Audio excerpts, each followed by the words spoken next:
కష్టాలని పిల్లని చెయ్యి పట్టాలని నల్లని సీకట్లో ఒకదాన్నే కూసున్న దిక్కులేని పచ్చినయ్యి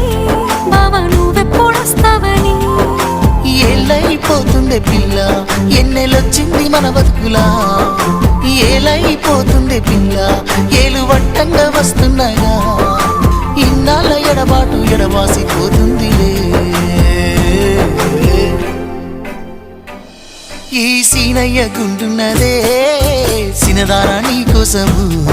ఈ దూరాన్ని చెరుపుతూ తీరాల కగిరింది అందాల ఈ మానవు